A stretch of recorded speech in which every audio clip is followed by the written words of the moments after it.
由于我出身卑微，从部队转业后参加地方公务员遴选，遭到各种不公正对待，最终被安排到乡镇水管所工作。交往多年的女朋友得知我前途无望后，转头就跟副县长的儿子勾搭在一起。然而上班第一天，我就闯下大祸，一脚把正在学习英语的领导所长吓个半死。愤怒的他当即派我到水库当管理员。就当我觉得人生无望时，一辆失控的汽车栽进水库，彻底改变了我的一生。美女姐姐们，我下面条给你们吃吧。谢谢你，今天救了我们。你叫什么名字？我叫陆北方。北方，你多大了？23了。这水库是你家的？不，这是我上班的地方。这上班的地方，这怎么上班呀？我是这水库的管理员。荒郊野岭的，你不怕鬼吗？10岁那年，我爸就走了。我今年从部队请求转业，回家参加绿谷县政府办的公务员遴选，就是因为我母亲受伤需要照顾。那你遴选上了吗？肯定失败了，要不然怎么会来到这里？见陆北方脸色不太好，不愿再说下去。这几个绝美御姐出于对他的尊重，不再问下去，而是分别自己做了自我介绍。北方你好，我叫段依依，是湖阳大学的老师。今天真是谢谢你，你是我们的恩人。我叫林亚文，是日报的记者。北方，谢谢你救了我们，有机会了，我会将这段经历写下来。我在银行上班的，我叫娄启。北方，我叫肖婉如，主要从事模特表演工作。哦，如果你到湖阳市区了，一定要联系姐姐我可以带你去我的工作室参观。我叫蓝子玉，开公司的。北方，要我说，你这工作就不要干了，工资少还这么孤单，你到我的公司去，我给你开10000元月薪。不了，谢谢你们的好意，我干这工作挺好的。从心底来说，陆北方无意打探这些御姐的身世，也从来没指望靠攀附权贵吃上软饭去改变命运。1个小时后，一辆警车和一台救护车来接这几位美女离开。陆北方，谢谢你，过几天我们会来找你。北方姐姐，我希望你到市里工作，这是我的号码，你想通了就跟姐姐打电话。姐姐们，今天之事不必放在心上，你们走吧。第二天早上，他刚要出门，就有人叫住了他。你是陆北方？对啊，我是。你好，我叫宋伟峰，我们是绿谷县委组织部的，想跟你谈点事。宋部长，你好，你好。前段时间你是不是参加过绿谷县政府办公务员的遴选？对啊。陆北方，很高兴通知你，你前些天参加遴选的岗位，经过我们复核，被遴选上了。宋部长，您这是什么意思？我们现在就是通知你，你被遴选上了耶。宋部长，那意思我这工作不干了。由于之前工作人员的失误，遴选环节出了漏洞，被别有用心的人钻了空子。现在我们重新审查后，确定你就是遴选的最佳对象，收拾东西上班去。要说这事的起源，就是昨天晚上，湖阳市委常委、市委组织部部长林家元女儿林亚文被救回到家，跟她说起自己被救的经历。一说到了陆北方这小伙因公务员遴选失败而被迫去当水库看管员一事，林家元怀着感激陆北方的心情，给宋伟峰打电话询问是不是有这么回事。宋伟峰连夜将这情况跟绿谷县委书记曾维平和县长党丰收做了汇报。3人吃透了其间浓郁的政治气息，商量的结果就是马上纠偏纠错，在政府办特赦岗位，迅速将陆北方从清风乡水管所弄回县城。宋部长，我就这样走了，好像有点不妥。陈所长若是找不着人，肯定会朝下面的人发脾气，要不我去跟他说一声？可以，还是说一声比较好。陆北方，你怎么搞的？才上2天班就到处乱跑，老子不是跟你交代了吗？现在冬天水位浅，水库里的鱼又肥又大，很多人会趁着你没在的时候去钓鱼，到时候镇里组织捕鱼，连片鱼毛都没有，这算什么事？陆北方本来只想好好与他告个别，告诉他自己要随县委组织部部长走了，结果看他这般恶劣态度，陆北方一下就怒了，他身子一转，鸟都不鸟他，径直往回走。站住！陆北方，你什么态度？你是不是不想干了？陈所长，我就是来告诉你，这工作我不干了。看不出来，你小子还有点个性啊！哈哈，你不干了，是准备去内蒙提灰头，还是准备到东满达罗斯啊？哈哈，我跟你说，这工作你不干，大把人干，3条腿的蛤蟆不好找，2条腿的人还不多的是吗？滚吧，越远越好，免得老子看着就心烦。本来陆北方憋了一肚火，见陈正德如此践踏自己、羞辱自己，是可忍孰不可忍。陈正德，你好歹也是领导干部，瞧瞧你素质，跟下属搞男女关系也就算了，我今天说不干了，你还羞辱我一通，你觉得这样很爽吗？很过瘾吗？要我说，你这样的干部若不撤职，就是清风乡的耻辱。陆北方，你快将老子放了！你以为自己是谁呀？老子堂堂副乡级干部，你算根毛线？再说，你说我跟下属有关系，你是有视频还是有录音？你这是污蔑，懂吗？陆北方，给我住手！哎呀呀，宋部长您来了，这是让您见笑了吧？这人是我们水管所新来的年轻人性子野，不讲规矩。我说了他2句，结果呢就是这样。宋部长，陈正德在办公室乱搞男女关系被我撞见，然后将我贬到丰田水库当看管员。本来这事儿过去就过去了，我不想再提。但是刚才我说不干了的时候，他还指桑骂槐挪于我半天，实在太气人。陈正德，这事是真的。陈正德双腿发软，却死鸭子嘴硬。我没做什么，宋部长，你别听他瞎说什么乱七八糟的，我可从来没做做过那样的事。倒是小鹿被我调到丰田水库不假，我心想让年轻人锻炼锻炼，过些日子再将他调回来。陈正德，陈所长，你这心里还真够强大的，我都亲眼所见了，你还不承认？难道你要我在宋部长面前描述当时那不堪的细节吗？你胡说八道，想污蔑我！陈正德，你到底做了什么？非得让纪委将你控制起来，审他个3天3夜才交代？宋部长，我就是一时糊涂，犯了点错误，不过根本没有这陆北方说的这么严重，还请宋部长放我一马。然而宋伟峰并没有当场表态，陈正德与他隔了太多级别，像他这样的乡里干部轮不着他动手。刚巧在这时，清风乡乡长马玉平闻讯赶来了。宋部长，您来了，你怎么不提前给我打个电话通知一下？马玉平，你水管所的陈所长看样子很有问题啊，乱搞男女关系，恶意打击下属，这样的行为你们乡里必须严肃处理。好，我们这就处理。陈正德，我告诉你，你被停职了，你就老老实实向纪委交代问题，接受审查吧。马乡长，你来的正好，我今天来也不是为了帮你整肃干部作风之事，而是通知水管所水库看管员陆北方同志回岗位工作。陆主任好。行了，该交代的都交代了，我们走了。到了绿谷县府后，宋伟峰直接将他带到政府办政治班的副主任吴娟面前。宋伟峰简单向他交代几句后，吴娟便将陆北方引到靠左边的4人办公室，将科室的人做了简要介绍，吩咐他做到最里边的工位。就是这样，陆北方由前一天的水库看管员回到绿谷县政府办，成为综合3科的普通科员。进门处的阮明雪是名漂亮女生，就是遴选进来的占陆北方位置的那人。她舅舅是县政府副主席，科长严修杰是个30多少妇，身材前凸后翘，很有女人味。里边还有个男生叫陈文栋。陆北方就是在这样的环境中开展了第一天翻资料、熟悉情况的工作。下班的时候，他和陈文栋并行走出政府办的大楼，打算先去食堂吃饭。哪知道刚走到政府办大楼转角处，就碰见了常务副县长左丘的儿子左彦峰，也就是抢他女朋友的那个人。呵呵，这不是那谁打我的那陆北方吗？左彦飞，你想干什么？我想干什么？没想干什么呀，我主要就是想感谢你将苗心送给我呢。这几天啊，我都要累得扶墙了。哟哟，我这腰好疼。左彦飞知道，若动起手来，自己肯定干不过陆北方，但是他可以动嘴啊，语言是门艺术，也可以是利剑。此次拔剑，他必杀陆北方于无形之中。左彦飞，你别太过分了。陆北方，我怎么就过分了？瞅瞅你，我跟你阐述事实，你干嘛红着眼睛瞪着我啊？难道我说的话不对吗？左彦飞，你给我闭嘴！哟，还不信我说话了？看你那神情，是不是想打我？来，你打，朝着这里打，我现在就站在这里，你打我试试。眼看两人就要斗起来，陈文栋赶紧进行了劝阻。北方，算了，咱们快去吃饭吧，免得错过食堂开饭时间，还得去外面吃了。对库完公子左彦飞，陈文栋是认识的，他也知道陆北方根本不是他的对手，哪怕他打赢了，又能怎么样？这大院里疤那么多，只要左彦飞一声令下，这帮人就会将陆北方控制。看着陆北方朝食堂走去的背影，左彦飞的脸先是流露出得意神色，但接着他的眸光充满了深深疑惑。绿谷县机关食堂是内部食堂，可不对外人开放的。陆北方能去食堂吃饭，他凭什么？他一个清风乡水管所的看管员，凭什么在这吃饭？一个小小的水库管理员，因为救了领导的女儿，从此平步青云。嗨，美女，我问一下，那人凭什么到机关食堂吃饭啊？我记得他不是这里的人呀。他是我们政府办的人啊，就是今天才来上班的。听说之前县里遴选搞错了，现在纠偏补错，重新将遴选结果更改了。下午组织部的通知文件里边就有他啊，怎么会这样？这天晚上，左彦飞就问了他自己老爸：“爸，那个陆北方他怎么到政府办上班啊？”好像市里有人给县领导打了电话，县领导出于各方面考虑，才让他回来的。怎么可以这样？怎么不可以这样？市领导打了招呼，县里多少会给些面子。可是这小子上回揍了我，我不会放过他的啊！就在这上个班也没上，不就是普通科员吗？有什么了不起？小角色而已。过些天我给他弄双小鞋穿，折腾死他。同样，这天晚上，苗县与左彦飞约会回来，一进家门便气呼呼的直接推门进入父亲苗昌彦的房间。爸，你不说陆北方到清风乡水管所上班，再无前途吗？可是我今天明明在县大院看到他，而且人家还说了，他已经调回到政府办上班了。不可能，绝不可能的事！我前2天还托清风乡烟草监管站的同事打探过，他们说陆北方这小子已到清风水管所报到，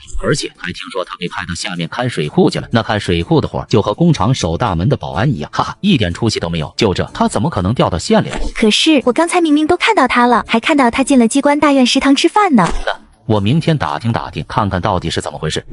陆北方在政府办上了大半天班，就大致熟悉了工作环境，也收获了好友陈文栋。忽然陆北方的电话响了起来。你是陆北方吗？对啊，我是。明天中午会有人到绿谷县政府门口接你，你上车后跟着司机来湖阳市一趟。不是，您让我去市里，我想问一下，您是谁啊？我是谁不重要，你到了后自然就清楚了。呵呵，咱就这样说定了，明天见。陆北方挂断神秘电话，他心里隐隐感觉，可能这事与昨天所救的5个美女御姐有关，而事实上就就在他接电话之前，湖阳市市长段文生翘着腿坐在沙发上，心情激动地对女儿段依依道：“依依，他救了你，这是莫大的恩情，我作为家长必须要见他，要好好感谢他。”爸，你的想法我能理解，但是你有没想过，你若去的话，那么柳伯伯也要去，兰伯伯也要去，林叔更会到场，届时陆北方一看这阵势，肯定会吓跑。怎么办？爸，您还是不要去了吧，你去了，人家紧张。几乎同一时间，湖阳市组织部长林家元、财政局长柳新才、公安局长肖万年、交通局长蓝天禄家里也在上演类似情况。但是他们也知道，若是陆北方明白他们的身份，肯定压力极大，搞不好连说话吃饭都放不开。最终商量的结果就是大家先不去，待到女孩们与陆北方熟悉了，再借机感谢人家。既然小陆母亲生病，家庭困难，你们适当给予帮扶，送点礼物礼金什么的也无可厚非。这娃看起来人品不错，实在不行你嫁给他得了，反正你又嫁不出去。第二天，陆北方便按照约定到了。陆先生，请进吧，范小姐和朋友们都在等你了。陆北方，欢迎欢迎。我们今天邀请你来市里，就是要感谢你。对呀，昨天若不是碰上你，我们都嗝屁了。那个陆北方，他们让我问下你，你有没有女朋友啊？段依依，你自己要问就问，怎么说是我们问啊？我才没有，我就是替你们问的。开始的时候，陆北方放不开，但是在几人的打闹中，他渐渐发现这几个女生不仅人长得漂亮，而且性格开朗，说话风趣。酒足饭饱之后，北方，你手机昨天肯定也不能用了，这台手机送给你。陆北方还没来得及回答，家境优越的刘启就凑了过来，将张100万元的银行卡放下。北方小弟，这是我的一点心意，你要收下哦，密码就在后面喽。昨晚走的时候，我发现将你的衬衣都穿走了，不好意思，这我买给你的。下一个是肖婉如，她将一个装有50万元现金的手提袋放在他面前。北方要说感谢的话，我也不会说，这是我的一点心意。最后过来的是蓝子瑜，她嘻嘻一笑，将一辆宝马的钥匙放在陆北方的面前。北方，你救了姐姐的命，姐姐感谢你，送你一台车，就停在外面。姐姐们，你们这是什么意思？我们就是感谢你啊，这小小心意了。这还是小小心意？你们是觉得我家庭穷困，怜悯我，还是看我过得很寒酸？我跟你们说，我有工作，也有收入啊。而且说实话，我救你们，并不需要你们感激，更无需这么厚重的礼物。我当时只是听从内心的召唤，出于善意的本能救下你们。你们现在这样，让我情何以堪？简直就是侮辱我！说罢，陆北方扭身穿过千娇百媚的5位大美女，疾步出门。子月姐，你怎么想的？你送他台宝马车，他肯定吓着了。还有刘启，你提着那多钱给他干嘛？他怎么好意思要啊？真傻啊你！这下好了，人已经走了。面对这样的结局，几个女生只得咂咂嘴，吃完饭各自回家。自然，这件事情很快就传到了他们父母的耳里。他什么都没有要就走了，他知道你们的身份了？没有啊，去接他那司机我都交代了，不能告诉他我们的身份。那他怎么什么都没要就走了？我怎么知道啊？我要知道就不会出现这样的状况了。这年轻人明明家里很困难，母亲还生病，还不要你们送的东西，有意思，有意思。而在组织部长家里也是同样的剧情，他真吃了餐饭就走了。是啊，吃了饭就走了，我们送的东西他什么都没要。过2天我去绿谷县视察工作，到时候会这小伙子。爸，你要见他，我可不可以跟去呀？你跟去干嘛？我去视察工作。我们吃饭时听说他现在回政府办上班了，我就想去那看看他。他回政府办工作了，等去的时候你再决定跟不跟去吧。几乎同样的场景，类似的对话还在财政局、交通局、公安局长家里出现。陆北方从湖阳市回来，没有惊喜，也没有失落。他其实知道这5个女孩家境挺好，她们送给自己那些东西，或许真是出于她们内心的感激。北方，你下午没上班，跟严科长请假了没？请了呀，我说有事跟他说了的。不对啊，下午吴主任走了进来，不知道为啥看你不在，顿时就火大了，不仅将严科长批评一通，而且要你明早就去他办公室说明情况。我才来政府办上了1天班，还在熟知政府办人事和工作情况的阶段，吴主任怎么就来抓我的工作来了？武涛是政府办主任，也就是一把手。至于为什么突然找陆北方，原因自然就是左燕飞了。陆北方曾和小儿左燕飞有过冲突，还将小儿打伤住院，这家伙就不是好东西。现在他在吴主任你手下工作，若可能的话，你帮我想着法子整他，整死他，最好让他在你那混不下去。去就去，反正我请过假，他能拿我怎么样？我说北方，吴主任此人心胸狭窄，对上面比舔狗还舔狗，对下面却尖酸刻薄。政府办所有的年轻人基本都被他骂哭过，我总觉得他来找你这事儿不是那么简单。可他要找我谈话，我也没办法。陈文栋比陆北方大2岁，大学毕业就来绿谷工作。他对眼下的形势、官场的规则也有清晰的认知。他首先想到的是不是陆北方进政府办来，没给吴主任丁点好处，也没接他吃饭。北方，要不趁现在商场还没有关门，你买点水果拿条烟去趟吴主任家里吧。他家住在政府大院不远的立新国际，很好找。你找到他，先问问他找你啥事儿。文栋，你的意思让我给他送点礼？也不用花多少钱的，千把块。你若没有，我接你。我才不给他送礼，他爱咋地就咋地。陆北方，就以你这性格，在官场上肯定会要吃大亏的。次日早上，陆北方上班的第一件事就是去吴涛的办公室。吴主任好，您找我。陆北方，我问你，你昨天下午哪里去了？报告吴主任，我昨天有事去市里了。这事儿我跟严科长提过。跟严科长提过有啥用？这政府办事他说话算数，还是我说话算数？你才上1天班，就想着法子翘班，这成何体统？人家新人来这里上班，那是扎扎实实、任劳任怨的干，是来的最早、回家最晚的那个。你倒好，上班第2天就请假。我看你对这份工作没有一点敬畏之心，没将这工作当回事。我警告你，你若有是这心态，就趁早离职，早点滚蛋，免得影响大家的工作情绪。对不起，吴主任，这事下次不会再有了。陆北方，我今天找你就是给你布置样工作。灯前马上进入东播时节，农民们都知道种麦种油菜不值钱，现在全县很多地方抛荒严重，省里市里却要求绿谷县种植面积不得减少，以确保粮食安全。因此，我要你落实全县今年冬天的东播面积，将详细数据给我揽上来。明知这任务艰巨，是吴涛给自己下的笼子，陆北方没有拒绝，也根本没有拒绝的余地。好，吴主任，我知道了，我会将这项工作做好的。各乡镇报上来的数据极有可能掺水或者造假，你别给我坐办公室当甩手掌柜，必须亲临一线核对有效播种面积。吴主任，我知道了。绿谷县其镇5乡1矿区，你陆北方若要亲临一线核对面积，就算累不死，也要累断你的腿。你敢信吗？一个普通公务员得罪了常务副县长的儿子，竟然被抓进了公安局打了一夜。吴主任怎么这样啊？这本是农业局的工作，怎么搞我们政府办来了？北方这事儿你答应了？答应了，不答应也没办法呀。见陆北方已经答应下来，事情也就没了回旋的余地。严修杰和陈文栋也不好再说什么。我先给农业局打个电话，让他们将前1年绿谷县的东播数据传过来。陆北方先是给农业局办公室打了过去，对方说找农业综合科要，打到农业局综合科，再次被告知以前的数据和相关文件保存在档案室。当陆北方辗转3次拨打农业局档案室的电话，却无人接听。北方，我来给他们局长打个电话吧。你可能不熟，他们不重视，你就是要去年的东播数据吧？我来。才过了个把小时，各乡镇的东播数据与当地农办的负责人及联系方式全部集合到陆北方手里。你打算怎么去这些地方？我坐班车去就可以了。到了镇上，再让农办的人想办法弄车带我去种植地里。吴主任交代的，有些地方必须下地核对。可是有的乡镇，像红鱼镇和秦木乡，离县城有60多公里，开车的话要1个多小时。你若坐客运班车，可能需要3个小时。你得什么时候才到那里啊？这都无所谓的。我到那些偏远乡镇后，就在镇里住下。第2天，我从这镇上到邻镇去，也就近了。现在陆北方心中只有一个信念，那就是这次工作完成。严修杰看着这个比自己小10来岁的男人，神情刚毅，执着的让人心疼。第1天的时候，他在城关镇、宜阳镇、南丰镇这几个平原乡镇转了转，这几个地方相对来说土地肥沃，农村种地的积极性高。陆北方核实过几个村的东播面积，发现核对的数据与去年差不多，甚至还略有超标。魏峰，上次我跟你说过一个叫陆北方的转业军人，他现在什么情况了？陆北方同志嘛，他现在被我安排在政府办上班。这小子的简历我看了，在军队里过2等功，人很机灵，是咱们组织部不错的培养对象。宋部长，您能将陆北方叫来吃饭吗？林亚文的思想很直接，目的很纯粹。陆北方救了他的命，他无以报答，将他带到这场和亮哥相，就是让人知道他陆北方和自己的关系，从而让他在绿谷县的工作得到照顾。宋伟峰一听这话，心里直嘀咕：桌上全是县领导、副处、正处一大堆，陆北方一个普通科员，若是坐这桌子吃饭不太好吧？难不成林部长的女儿看上陆北方了？你去政府办，将陆北方叫过来。5分钟后，助理回来了，将陆北方没在绿谷县城下乡核查东播的情况汇报给了宋伟峰。这么好的机会，这小子竟然不在。他没在，你让政府办打电话将他叫回来。林部长晚上走，请他务必赶回来吃晚饭。助理走后，宋伟峰陪着笑脸将陆北方没在县城的事给林亚文说了。当他说出这话时，明显感觉林亚文情绪有变化，也让他更加证实林亚文与陆北方有着不同寻常的关系。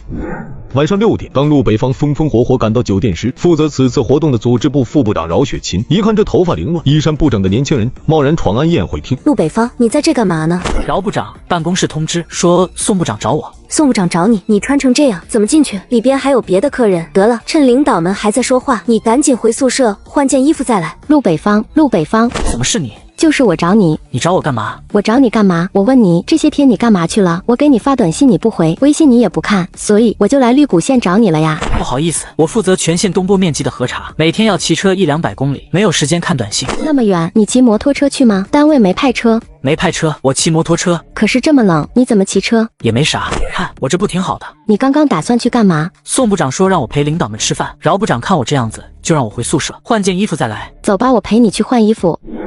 换完衣服回头前往县大院附近酒店的时候，林亚文却一把将陆北方拽住。那么多人吃饭好没意思，要不我请你吃大餐吧。这不好吧？有啥不好？我跟宋部长说就行了。你不知道吗？我是湖阳日报的记者，他多少给我点面子的。陆北方看着他洋溢的笑脸，也不好拒绝，只能随他到绿谷县这家还算高档的餐厅。看着陆北方狼吞虎咽吃饭，林亚文还将自己的那份给他吃了。你吃饱了没有？吃饱了。没吃饱？你别客气，你走了那么远的路，还淋了雨，若是营养和热量跟不上，身体很容易生病的。看着这个对自己极度关心的美女，本来觉得自己并不笨的陆北方，此时却突感自己智商极低。他甚至不敢抬眼凝视她美丽的眸子，而是笨拙地应着那句：“我不会客气的，我真吃饱了。”他们吃完饭分手的时候，林亚文说道：“北方，佛说前世500次的回眸，才换来今生擦肩而过。你救了我，等于给了我第2次生命，这等缘分，恐怕没有5万年修不来吧。所以啊，我希望你以后不要再拒绝我的电话了，那样我会伤心的。”好了，我知道了。林大小姐弃了公家丰盛的晚宴，带着陆北方到外面私约。这时就像一阵风，在当晚参加晚宴的领导干部中传开了。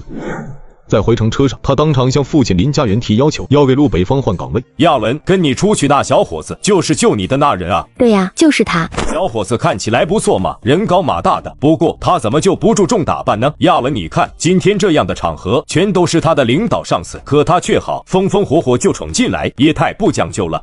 你是不知道内情吧？陆北方刚刚从乡下骑摩托车赶回来，这些天他负责核查整个绿谷县东坡的情况，每天骑着摩托车在外面要跑几个乡镇，几百公里路程呢。可是他才刚刚履职10几天啊。他们搞工作，别人都不会那么辛苦的，为什么他要那么辛苦啊？你能不能帮帮他呀？好了好了，亚文，你别哭了，我之前不知道他搞这份工作，错怪他了。这事给我点时间嘛。林亚文的哭腔其实就是向他爸要条件。眼见林家元改口，他马上停止哭泣，得寸进尺道：“爸，他救了我，你就不能给他调份轻松一点的工作呀？他才23岁，而且在军队时还立过功，现在又有病母需要照顾。”这事我记下了。林家元对干部要求严格，但想着陆北方工作如此扎实，而且还救过女儿，他这心里此时还真隐隐涌动着丁点私情。但是林家元是玩政治的高手，即便心里有这样的想法，也不能明着说出来。如果说出来，那就变成他林家元以权谋私了。因此他只能在这事上对下属指点1、2，最好这些人能理解自己一番苦心，从而将陆北方的工作安排到位，于无形中将事情办成，这才是最高境界。第2天晚上，陆北方便叫上严修杰、陈文栋、阮明旭，大家齐聚龙门夜宵档，就这2只土鸡和几道小炒，有说有笑，拼起了啤酒。可没有想到，正当陆北方等人兴致高涨，气氛融洽的时候，县常委左丘的儿子左燕飞带着3、4个搞工程的小老板，也有说有笑走进来。哎呀，这不是政府办陆北方吗？想不到啊，想不到，你们还点了这么多菜，还喝上酒了。他头一扭，将目光停在陆北方旁边的阮明雪身上。哟，看不出来啊，陆北方，你这家伙本事没有，泡妞的技术倒成一绝，这不才被瞄心灯了，又找伤心的了，而且还这么漂亮，胸还很大呢，真不赖啊。左燕飞，我们有过节，那是我们的事，现在我不想理你，希望你识相点，赶紧走。陆北方，你要我走可以啊，你这个漂亮的女朋友借给我试2晚上行吧？我一定会像对待苗心一样好好待好的。左总，你将人家第1个女朋友撬了，还想弄人家第2个女友，你这爱好真特别啊。刘主，你再给我说一次。说又怎么了？你女朋友被我老大睡了，还不让说了？不出意外，2伙人打了起来。左燕飞从街头回来，他故意捂着嘴巴，跑到自己的老爸县常委左丘那里告状。爸，那陆北方又将我打了。好大个胆子，打狗还得看主人呢，给我通知公安局，先将他搞起来再说。这一次我一定要他死得很难看。当天晚上，县常委常务副县长左丘给大桥路分局副局长蔡勇打招呼，让他将陆北方弄回局里，狠狠整整他。果不其然，第2天陆北方就被抓了进去。与此同时，段一知道了此事后，随即给肖婉如打电话。肖婉如将事情告诉肖万年后，只用了10分钟就赶到了公安局分局。里面的年轻人就是陆北方，他是怎么进来的？寻衅滋事，将人打伤进来的。打伤的人呢？打伤的人没带过来。寻衅滋事只有一方人员，你连打伤的人都没见到，就将寻衅滋事的人控制起来，这办的是哪门子案？因为陆北方打的是县常委左丘的儿子左燕飞，所以我先将人控制起来了。蔡勇，你这是在做什么？你知道吗？就因为这人和县常委的儿子闹矛盾，你就将人家关了，就挟私给人家报仇，捧常委的臭脚。但是你不要忘了，你是名人民警察，你的权利是服务人民、服务正义，而不是服务领导。我问你，你这样做有没有党性和觉悟？我作为市局公安局长，今天知晓此事，我感到极度愤怒。我们公安机关的任务就是保护人民群众的生命财产安全，可你们却无视着这份职责，只顾自己的私利和小圈子，助纣为虐，打击好人。那我可以明确告诉你们，我将会采取最严厉的措施来处理此事，绝不姑息任何违法乱纪之徒。一个小小的水库管理员，仅仅是因为救了5位市领导的女儿，便在短短的3天时间就当上了副镇长。对不起，陆北方这次将你带来这里待这么久，是我们工作的疏忽大意。蔡勇，你亲自将陆北方同志送回单位，消除误会。算了吧，送我回单位就免了。我只希望你们以后办案尽可能公平一点。陆北方走后没多久，蔡勇就被免了职。另一边的常务副县长左丘正在谋划着一个更大的阴谋。老大，我听说最近宋伟峰想提拔一批人。是啊，现在全县各部办局缺口干部较多，是准备提一批人起来，大概有20多人吧。党县长，我对这里面有些人的提拔有些看法。左常委，你什么意思？左丘知道，要是不将实情告诉党丰收，党丰收是不会卖他面子的。就比如城建局办公室主任这人选吧，这人叫做陆北方，我对此人持有异议。这家伙退伍转业过来，才到绿谷几天就给人提拔了，是不是太快了？再说了，此人争勇好斗，道德品行低下。他回到绿谷才几个月，不仅与我家犬子打过架，还因为这事被拘留好几天。像这样的干部，若是获得提拔，广大干部都有意见。我听说这小子在市里面还有几个人手啊。上一回市委组织部的部长林家元到绿谷来调研，他女儿却私下约陆北方一块吃饭，这是你不知道。这事我也听说过，但后来想想，这是很是蹊跷。陆北方才转业不到2个月，也就政府办一普通科员，他怎么与林部长的女儿有交集？再说林部长的女儿林亚文，她怎么可能看得上陆北方呢？我看啊，就是有人故弄玄虚，狐假虎威罢了。既然这样的话，那这2天我跟曾书记商量，看看城建局办公室主任这事要不要先放一放。2天后召开了县委常委会，组织部部长宋伟峰根本不知道，常务副县长左丘已经对提拔陆北方的方案进行了干预。这是绿谷县近期准备提拔的一批中层干部，这批干部主要上来补充干部队伍。现在班子老化，缺少工作动力，成了不少单位通病。各位常委先看看这名单，若有意见尽管提，若没有意见，我们就转送人大那边，待程序完成直接通知任命。宋部长啊，这通知的人其实我还没有仔细看，但是据我所知，这陆北方肯定是有问题的。他一个军转干部哪有什么狗屁领导才能？而且办公室主任的工作需要上传下达，他一个大头兵能吃得透吗？能胜任得了吗？这次将他放在这岗位，主要考虑他在军队是中尉军衔，按照相关政策咱们落实起来，必须是副科级干部。目前我们县里真没有合适的岗位，只有这城建局办公室主任的职务还勉强合适，所以组织部门才推荐他到这里。宋部长，就陆北方这事我也发表下我的看法的。陆北方是转业军人不假，但是他没有行政工作经验，而且据我所知，就在前不久他还被拘留过。若说起来，此人政治品质、道德品行、作风表现都存有问题，国家3令5申不能提拔带病干部，咱们现在将他提上来，我感觉违规了。左常委，我听你这意思，你明显对陆北方同志有成见，看样子你还因陆北方和你儿子打架之事而耿耿于怀啊。宋伟峰，你什么意思？虽然陆北方和犬子有过节，但是一码归一码，我现在就是认为陆北方出任这职务不妥，你别在这里转移重点。我怎么就转移重点了？我说的就是事实。你凭哪点证明这2件事有关系？陆北方的事情晚点再考虑吧，还有其他问题，大家继续讨论吧。县长党丰收的插手，其实就是将双方争吵的根源掐断，自然也将陆北方出任城建局办公室主任这事束之高阁了。这天晚上，宋伟峰被县委书记曾维平叫了过去。伟峰，陆北方这事你怎么看？这事儿完全就是左丘公报私仇，他那态度也太明显了。自己儿子是啥人，他心里没数吗？其实对这事我还真想不通，他那儿子也是26、7了吧，还看得像宝似的，捧在手里怕坏了，含在嘴里怕化了，这处护着也不是办法啊。他左丘也总有下台退休的时候啊。伟峰，我对他的看法和你差不多，但是就眼前来看，将陆北方放在政府办也不是个事儿。左丘就是常务副县长主管着这块，他这人肯定会想着法子整他，但是城建局那边他又反对。你说这咋办好呢？实在不行的话，你先将陆北方弄到临河镇当副镇长去。临河那么苦的地方能行吗？临河镇是绿谷县最乱最穷的地方，城里的干部都不愿意去。你没听说过一句话叫下乡镀金吗？你让陆北方去临河镇挂个副镇长的职，就能将职级搞到手，而且到那么穷困的地方，左丘也不会找他麻烦，更不会明确反对这件事情。到时候县里班子只要有变动，再将他调回来，不仅这事儿能顺利化解，而且对他以后也有好处。毕竟他现在就普通科员，又无基层经验，到时候就算我们有心提他，可也难以服众啊。可是那地方条件会不会太差？条件太差能怎么样？咱又不图他能做出多大成就，越是穷困的地方越是做不出成绩，这是理所当然的。若做出点成绩，那还不是有目共睹了。曾书记，我懂了，现在我就去做陆北方的工作，让他到临河镇去。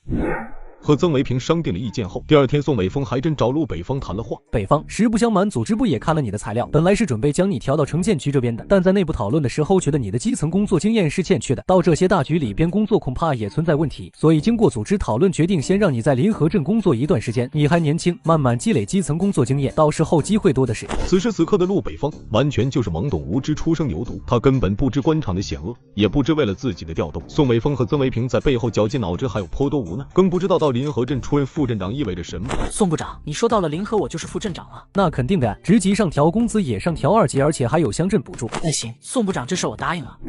陆北方从宋美凤的办公室出来，就将这事跟好友陈文栋说了。北方，你脑袋是不是进水了？怎么去临河不行吗？你是不知道吧？临河镇对于绿谷县的干部来说，那就是一个噩梦般的存在。为啥？先不说当地干部形成固有的堡垒，就说临河镇每年都发几次洪水，让很多工作无法开展。就比如说你吧，你是父母官，你想修条路，但这路修到一半涨洪水了，路没了，如此几次你还有信心修路吗？而且这里民风剽悍，很多人穷困的久了，做着不法勾当，久而久之就成为穷凶恶极之地了。可是我已经答应宋部长了。答应他，你可以再去找他反悔啊。算了，反正到哪都是做工作，而且到了那里职务上调2级，工资每个月都多几百块钱。可是那边的工作很难搞的。文栋，其实我也知道那边工作难搞，但是我也不喜欢政府办这边这种你踩我我踩你的关系。到临河去可能会苦一点累一点，但是能放开膀子干了。正如宋部长所说，干坏了没有人怪你，干好了就是为老百姓做了些实事。再说了，我还不像你，我大一就去参军了，学历也不行，所以很多工作只得从基层干起。听了陆北方这话，陈文栋沉默了。他还以为陆北方连临河那地方条件的艰苦都分不清，原来他才发现是自己的格局小了。这小子除了不想待在政府办这复杂的环境中，还确实想干些事情。既然你这样想，那你到临河镇好好搞，必定能搞出一番成就。那个地方的百姓早就期盼一个有担当的干部了。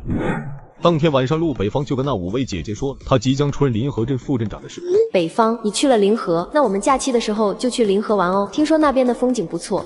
你到临河分管什么工作？有需要宣传的直接吩咐我。北方，我听我爸说现在要搞乡村振兴，资金都在向乡镇倾斜，你那边有什么项目，咱帮你申请。北方，谁敢在临河欺负你？你跟姐姐说，姐给他治得死死的。听说临河的路不好走，要不要姐姐送台越野车给你？得了得了，我现在还没去上任呢，什么情况都不知道。等我到了镇上，看看什么情况，再跟姐姐们说。谁是你姐姐啊？就是。上面2人恋爱脑吧，看上北方了就明说吗？第二天，陆北方就到了临河镇，开始了工作。你是干嘛的？我就是随处逛逛。厂子都倒了，有什么好逛的？这吊厂看起来还不错，投入这么大又在路边，为什么不经营了？今年夏天不是涨了趟洪水吗？将临河镇到绿谷县城的桥冲毁了。这个厂子是我儿子开的，投了100多万，现在桥没修好，没客人来，厂子里还有些东西承包也没到期，我们便在这塘里养鱼，看能否赚点承包费。看样子这吊厂没人。临河镇发展不起来的主要原因还是交通不便，这交通不便归根结底就是没有公路桥。昨天我在镇里转了一圈，发现吊厂倒了，村民们种的萝卜白菜也烂在了地头，都没有往这个绿谷县城卖的打算。我觉得我们镇上到绿谷的桥还是得建起来，不然老百姓太不方便了。这个问题几乎所有来咱们临河镇工作的人都有问过，其实就在这个路口上面300米的位置，我们镇里面和县里面一年花了700多万，终于建了一座拱桥，结果那一年桥基被泡软了，朝阳湖的湖水就将桥冲毁了。那桥基为什么会泡软？肯定是我们在建的时候设计不合理，施工质量不合格。咱们国家建桥技术早就世界一流，有些高速公路直接从海里经过，比朝阳河的水深，比朝阳湖的浪大，那些桥还不是稳当当的。所以只要设计得当，施工合格，在朝阳河上建桥是没有问题的。是因为我救了5位市领导的女儿，就被提拔成了乡镇副镇长，然而上任没几天就被混混打进了医院。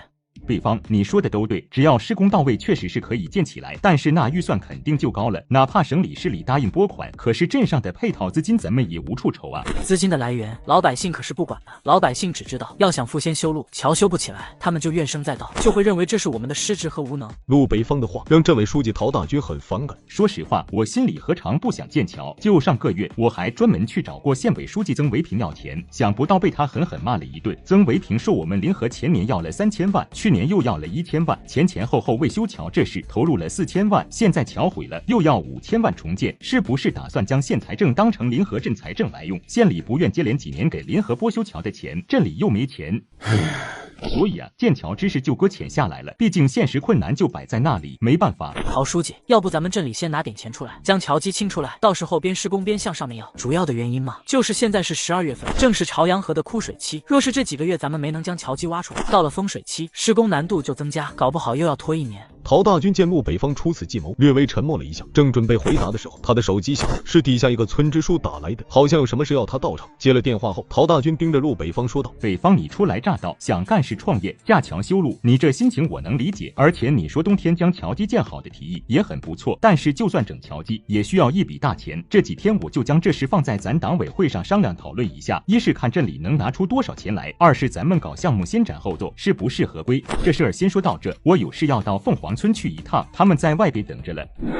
临近中午的时候，陆北方去找了财政所所长杨玉辉。没别的事，我就是想了解下咱们镇里面的财政状况，看看是否能抽点钱，将朝阳河上建桥的桥基弄好。陆镇长大约要抽多少钱？少说几百万吧。这恐怕不行，咱们这一般公共预算收入1600万左右，上级补助收入4000万左右，收入约5600万，当然还有一些抗洪、防火以及农补方面的资金，但是这些资金都是不得挪作他用的专项资金，不仅设有独立账户，同时还需接受专项审计。作为镇里来说，这些资金哪怕躺在账上，动都不敢动。至于支出这一块呢，大头就是教师和镇政府公务员、村支书固定工资开支，再加之治安、文化各口子上还有些七七八八的开支，全镇一年得6000万左右。这本来就有几百万缺口，好在镇里的企业纳税有部分会返回来，刚好弥补这项缺口。但是前几年的时候企业没有做起来，镇里前后在外面还欠了1000多万的外债，每年还利息都要40-50万。听着杨玉辉的话，陆北方的眉头越皱越紧，心情由失望直至苍凉。他知道临河镇在整个绿谷县的条件还不错，还有几个企业每年能贡献几百万税收。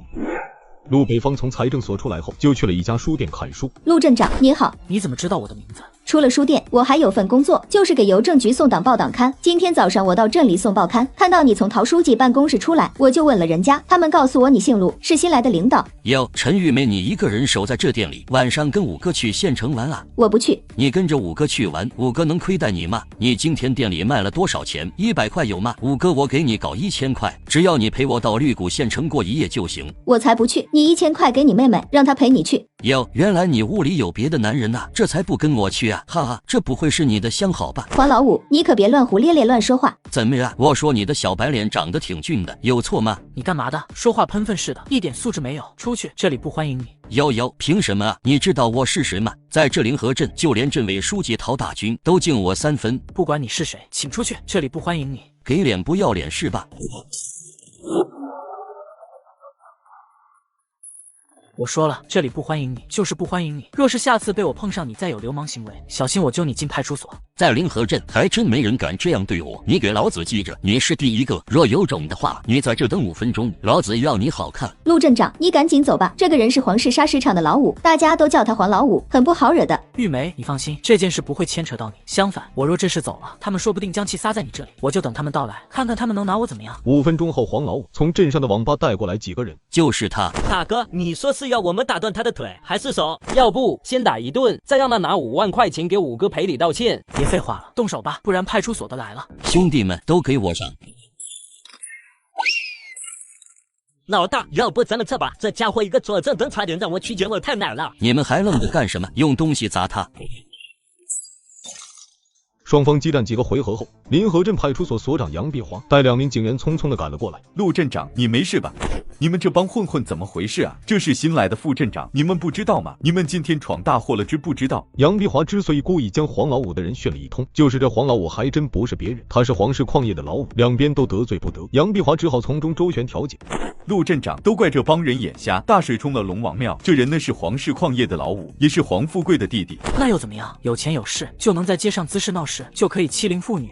你们这帮混混，平时不正儿八经搞事，净给老子找麻烦。你们过来，赶紧道歉，向陆镇长道歉。陆镇长，不好意思。杨所长，我现在终于知道临河镇的治安很差了。这些人都是关系户，或者与你是熟人吧？他们今天遇上的是我，你才会给我道歉吧？要是换成任何一个老百姓，又会怎么样？因此，这道歉就不用了，也没屁用。他们来闹事滋事，触犯了哪些条款？想必你比我更懂，也更清楚。我不管你与他们啥关系，也不管他们在镇里啥关系，今天之事必须依法处理。杨碧华一听这话就为难了，在临河镇，没有人不给黄永平、黄富贵2兄弟面子。一个开设着临河镇唯一合法的砂石站，另一个就是朝阳湖渔场的老板。临河镇每年交上去的600多万税款，就是这2家企业上缴的。正当杨碧华万分苦恼、难以决策的时候，事情很快迎来了转机。北方，你没事吧？你流血了，疼不疼？没事的，你给我找点碘伏，或者干脆拿瓶烈酒来也行。你伤口这么长，在家里处理不行的，你看还流这么多的血，赶紧送卫生院去。姚所长，我没车，还请你派个车送陆镇长去。小龙，你开车带陆镇长去医院，这里就交给我处理吧。你快点扶着陆镇长上车去。陆北风到了镇卫生院后，不仅给伤口缝了针，打了破伤风，还需打点滴。趁着打点滴的时机，陆北风掏出手机看了看，发现在自己的微信群里面，自己所救下的那几个美女小姐姐，有人艾特过他，问他在干嘛呢？还能干嘛？打点滴呢。陆北方，你这是干嘛呢？你生病了吗？啊，你这还打吊针，是不是很严重的病？今天在镇上碰到几个混混，实在看不过眼，便和他们交流了几招，没想到伤了点皮毛。北方，你不是调到这个镇当副镇长了吗？怎么还有混混敢欺负你？对呀，你们那里怎么那么乱呢？你伤得重不重？谢谢姐姐们的关心，我没事，打完点滴就回宿舍了。你们放心好了，我真没事，我明天还正常上班呢。没事就好。见陆北方说的如此笃定，群里的御姐们这才平静下来。第二天上午，陆北方刚从卫生院换完药回来，镇委书记陶大军就匆匆的赶了过来。陶书记，早啊！听说你受伤了，特意过来看看。谢谢陶书记关心，这点小伤没事。没事就好，你若有事啊，我这心里头也难受。你刚调来的时候，组织部宋部长就给我打电话，让我对你多多照顾。你真有啥事儿，他定然不会放过我。没事没事，谢谢陶书记关心。陶大军此行的目的，关心问候陆北方只是表象，让陆北方别再追究黄老五的责任，给黄永平一个面子，放他弟弟一马，才是他此行的目的。昨天那几个痞子也太放肆了，放谁身上都不能容忍。今天我让杨碧华将他们全部给整在派出所，狠狠教训收拾一通。今天下午我还要他们亲自到陈玉梅那店里给他赔礼道歉，将损坏的东西进行赔偿。以后遇上这样事，你就打电话给我，在临河镇，我倒是要看看谁敢这样胡作非为。在这件事上，陶大军有他的盘算，他这话的意思就是，昨天陆北方与黄老五发生的纠纷，他这镇委书记已经做了定论。按照他的意思，陆北方肯定是会给他面子的，毕竟陆北方只是副镇长，又初来乍到，铁定不敢得罪的。但是陆北方不仅不上道，反而提出了自己的看法。陶书记，我来临河镇上班也有几天了，通过几天的观察，我发现咱临河镇的治安状况存在很大问题。任何一个地方如果治安不好，经济、社会和文化发展都会造成严重影响。这看似小混混、小流氓行径，却严重威胁居民的生命安全，让人们将无法在安全的环境中生活和工作，也让外来投资和旅游的人们对临河失去信心。因此啊，我就想以这次这帮小混混滋事为契机，在临河全镇上下刮起整治治安环境的风暴，在村里、生产队里严厉打击村霸、水霸，在镇上打击这些整天无所事事、滋事闹事的小混混，彻底整肃临河的治安环境。新到任的副镇长想要修建一座桥梁，然而却被镇委书记否定。副镇长气急败坏，当场顶撞镇委书记，只因其背景通天。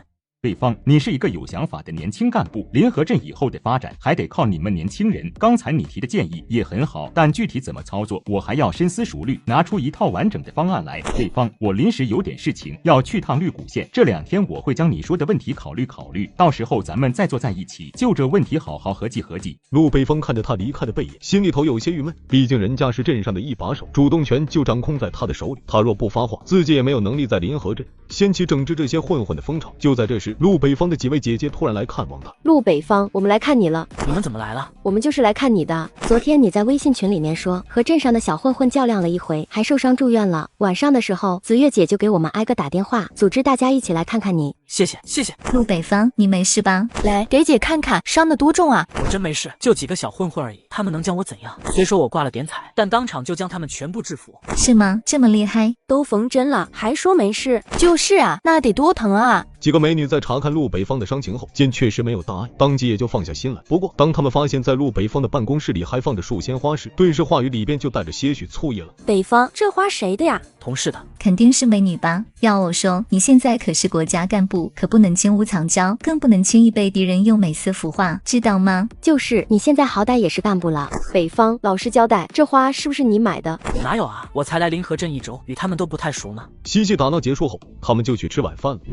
北方，你实话实说，在临河镇你工作怎么样？没有人欺负你吧？我才来了1周多，工作也就是那个样。临河唯一不好的就是治安糟糕，昨天碰上了一个痞子调戏书店的老板娘，又和人发生了冲突，其余的倒也没有什么，毕竟在哪儿都要工作，何况这里人际关系倒还简单一点。我觉得临河这里除了治安不好，街道卫生也不行，到处乱糟糟的。最重要的还是你们这里的交通太不方便了。今早上我们从市里过来，6点多钟就出发了，但是车停在渡口，就等了2个多小时。你说的对，其实临河最大的问题就是交通不便。为这件事，我和镇委书记陶大军谈过话，提出过要建桥之事，可陶书记一口咬定没钱。没钱向上面打报告要啊，这可涉及几万老百姓的出行问题啊。这事儿怎么说呢？你肯定还不知内情。临河镇前年向上要钱修了座桥，去年又向上要钱将桥加固，前后花了4000多万。可是今年夏天一场雨就将这桥冲跑了，现在镇里不好意思向上要钱，且镇里财政又拿不出钱，所以只得拖着不修了。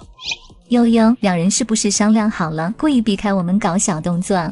你们老实交代，刚刚都说了点什么？依依，你坦白交代，你牵了陆北方的手没有？快乐的日子总是很短暂，在大家的打打闹闹中便结束了。第2天，他们都回到了家。林亚文忍不住对湖阳市交通局局长蓝天路女儿蓝子月说道：“子月姐，这没有桥，确实不方便。陆北方他们又无力来建桥，要不子月姐你回家跟蓝叔叔说说情，让他帮着在市里立个橡江桥建起来，也算是圆北方建桥的梦。”这应当没有问题的。陆北方是我的救命恩人，他现在临河镇当副镇长，从他说话的语气中能感受他心里日思夜想的就是剑桥之事。等我回家，我就跟我爸说。见已经将话说开，林亚文干脆话锋一转，朝着是公安局萧万年之女萧婉如说道：“婉如姐，你回家了，也与萧伯伯提一下，临河镇的治安必须整治。这点从陆北方的遭遇中，大家也能感受出来。他堂堂临河镇的副镇长，一人之下万人之上，竟然还被混混围殴，真是岂有此理！滑天下之大稽。行，这事儿我回去就跟我爸说，这地方治安不好，已经不是北方一个人的事。这些小混混横行街市，老百姓整天人心惶惶，如何安居乐业？对这类现象，必须要铁拳出击，从严打击。”第二天，湖阳市交通局局长蓝天禄听了女儿蓝子月的讲述，脸色有些苍白。你说那从县城通往镇上的桥，在夏天就冲走了，他们就不准备建了。我听陆北方说了，前年问上面要了4000万，去年要了1000万，桥还是没了。现在镇里领导实在没脸向上要，而镇里又没钱，建桥之事便只得搁弃下来。蓝天禄在年轻的时候就是个桥梁设计师，而且他也知道这帮蛀虫建了豆腐渣工程，心里有鬼，亦不敢再向上申请要钱，只得一拖再拖，事机在立向上要钱。明天我就带工程师去趟绿谷县。就在湖阳市交通局局长蓝天禄咆哮着要去临河镇调查交通状况的时候，公安局局长萧万年之家里，萧婉如已将陆北方讲的临河治安很差之事跟他讲了。怎么可能？你说的绿谷县临河镇吗？那镇我印象好像还是文明乡镇、平安乡镇，怎么可能如你所说的治安那般不堪？爸，你看你这么激动干嘛？这次咱们去临河镇，就是因为咱的救命恩人陆北方，他被人打伤了呀。他当过兵，身手不错，很厉害的，但是这回手上还受伤了，几厘米长的口子，还缝了针。难怪老百姓总对我们的工作不满意，总觉得咱们政府是上面一套，下面一套。这些问题若不是陆北方遭遇过，还真没有反应上来。我们市里面还真以为那是平安乡镇，是文明乡镇呢，没曾想却是如此乌烟瘴气。与此同时，财政局长柳新彩办公室里，陆北方现在临河镇当副镇长，他们那交通很不便，从县城到镇上还得坐渡船。我问他为什么不建桥，他说镇上没钱，建不起。要不，爸，你给他拨点钱吧，那儿实在是太不方便了。那可不行，你不知道财政拨钱的流程的，他们镇里要钱，需向县里面申请，再由县里面立项，通过相关部门审核后，才到财政这边来。我们怎可无缘无故向临河镇拨款？什么程序我不管，反正他们那里太穷，他是我救命的人，他的事就是我的事。看着他说话无奈的样，我就心疼。虽然我不能直接拨钱给他们，但我会跟他们县财政局的领导交代一声，重点加强对临河镇项目的财政扶持，这总可以了吧？这还差不多。与此同时，陆北方来到了镇委书记陶大军的办公室。北方，你来了，快坐快坐。陶书记啊，你说咱镇里啥时候开班子会啊？据我所知，县里可是要求镇里每个星期都要例行开班子会。没错，确实县里要镇里每个星期都开班子会，我们也是这样执行的。但乡镇工作繁琐，最近2星期不是这人有事，就是那个对口部门来检查，酝酿了几次班子会议都没开成。这周的会肯定是要开的，今天我就让办公室通知下去，晚点就召集班子成员商议几个镇里遇上的问题。陶大军说开会本就是安抚陆北方，至于哪天开、什么时间开，还真没定下来。但是陆北方显然是认真了。陶书记，我这次找您就是想让您在班子会上提临河镇建桥以及整治治安之事。毕竟这2件事情对于临河镇百姓来说就是大事，没有桥，临河镇就像断了条腿，太不方便了。而治安问题更是临河的短板，治安若不整治，老百姓也无法安居乐业。明明好玩的事儿多着呢，你又不分管这块，为何偏偏对这事儿上心呢？你个年轻仔可以去城里泡女生，也可以闲下来找人打麻将啊，用得着天天执念这事吗？北方，你的想法确实不错，咱们临河的治安确需整治，我也同意。在年关将来之际，就打击小偷小摸等行为，要狠狠出招。至于你提的建桥之事，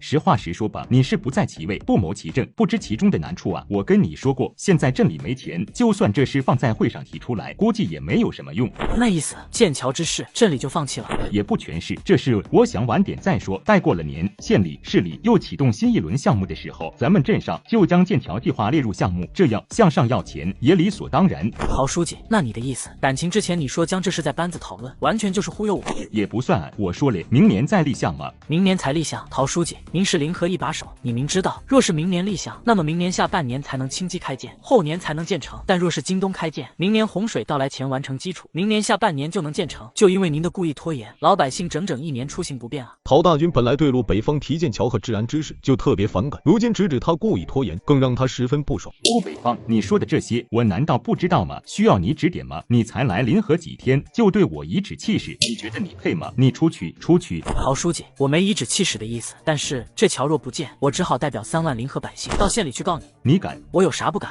我看你小子要翻天了！当官不为民做主，你不如回家种红薯。你若不答应建桥，现在就给县委层书记和县长打电话。经到任的副镇长在短短3天时间内又被提拔为镇长，只因其揭发了镇委书记和镇长的贪污问题。陆北方，你发癫了？你知道你在干什么吗？在镇上，陶书记是一把手，你算啥？你还一下犯上，准备与陶书记动手，你还有没有组织纪律性了？好了好了，都是为工作的事，建桥之事，镇里会想办法的，你就放心吧。你跟钟镇长先出去吧。陆北方，你说你瞎操啥心？你又不分管城镇建设这方面的工作，也不管交通，你为这事儿得罪陶书记划得着吗？第二天，交通局局长蓝天怒来到了临河道县城损毁的大桥处。这帮家伙肯定偷工减料了，4000万弄出来个豆腐渣工程，还好意思再要1000万搞加固，败类无耻！说罢就掏出手机，给市交通局副局长李虎打了电话。李虎，我在绿谷县临河镇，你立马带人到临河镇来，我要你成立临河已毁大桥的纪检审计小组，对临河大桥的建筑质量、财务支出再次进行审计，一定严格把关，结果直接向我汇报。好，蓝局长，我现在就带人出发。与此同时，是公安局局长肖万年收到了手下的汇报。这不仅仅是治安不好的事，更重要的是这帮当官的欺上瞒下，制造假象蒙蔽上级，马上派人去临河镇。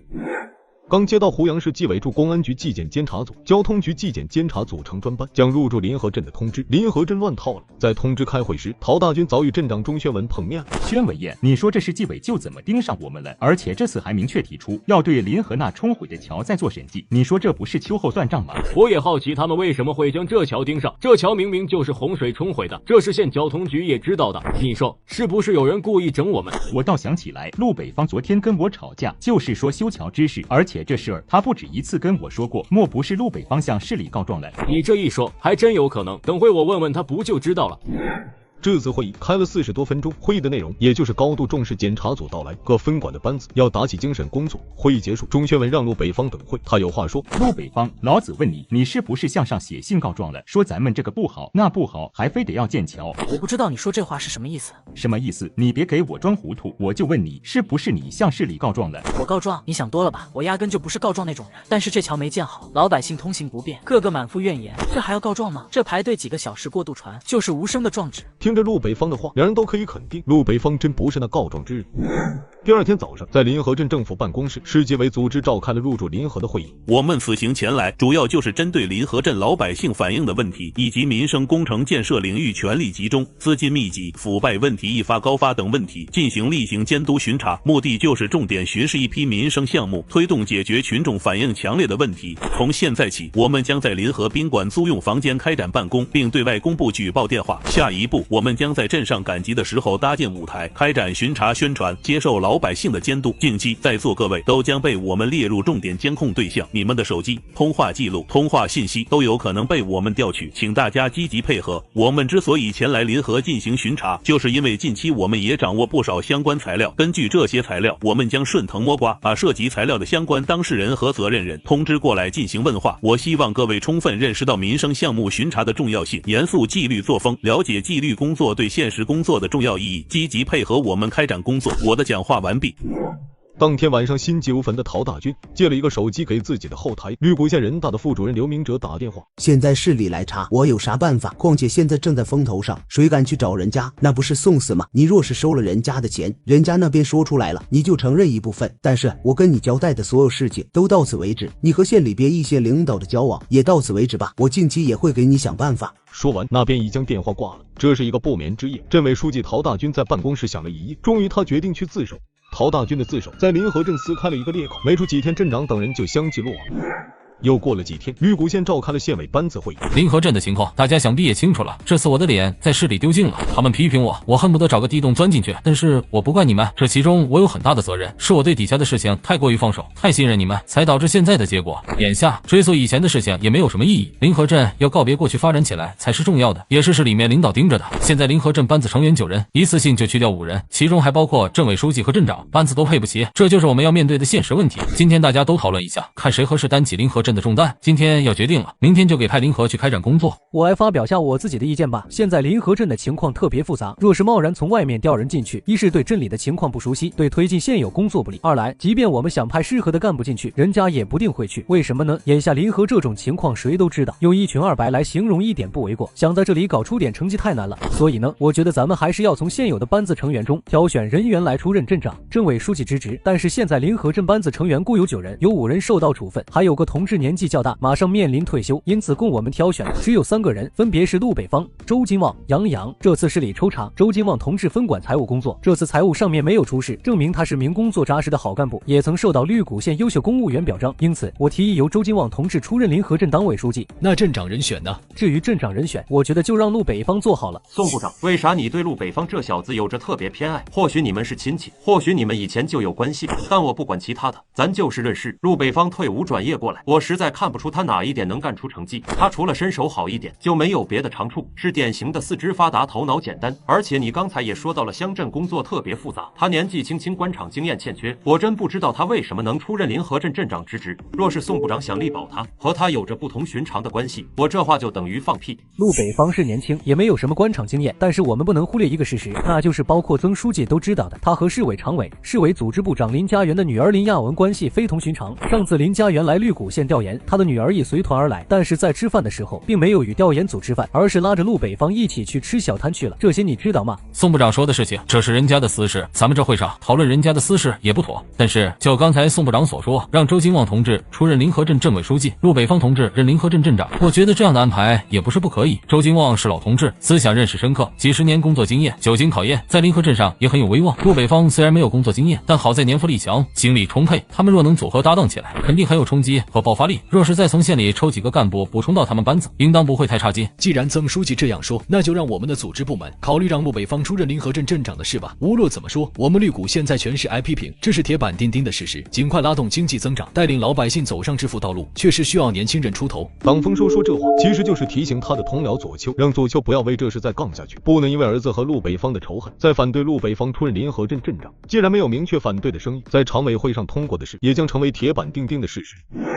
这天，县委书记曾维平第一次正儿八经找陆北方谈话。陆北方，我准备让你出任临河镇镇长，你有什么想法吗？曾书记，我没有什么想法，我的想法就是现在要将咱们镇上到县城的桥架下来。刚上任就准备架桥？其实这件事情我已经跟陶大军书记吵了好几架了。我认为一个地方发展不起来，交通区位优势落后是主要原因，交通不便，地方的发展没有了机遇，人们的出行不便，搞得到处戾气横气，怨声载道。北方，你有这种想法很好，在这点上我们肯定支持你。在接下来的谈话中，曾维平还问了陆北方几个问题，其中一个就是问他想要什么样的人到临河去给他当手下。曾书记，我觉得陈文栋可以，他在政府办工作，他是江南大学的研究生，又是绿谷县引进的人才，主要他在大城市学习工作过，很多思想理论具有前瞻性，这是咱们小城的干部所不具有的。我会让宋部长好好考察一下这个人，如果没问题，我就给他调到临河去给你当帮手，以后临河镇就交给你们年轻人了。对了，陆北方，我听说你跟林亚文关系不错。确实不错，我们是朋友。在这次谈话之后的第2天，绿谷县的任命通知就下来了。周金旺出任临河镇党委书记，陆北方任镇长，陈文栋从政府办一跃成为临河镇分管城市建设的副镇长兼城建所所长。派出所所长长期包庇黑恶势力，镇长与镇委书记得知情况后，打算对其出手。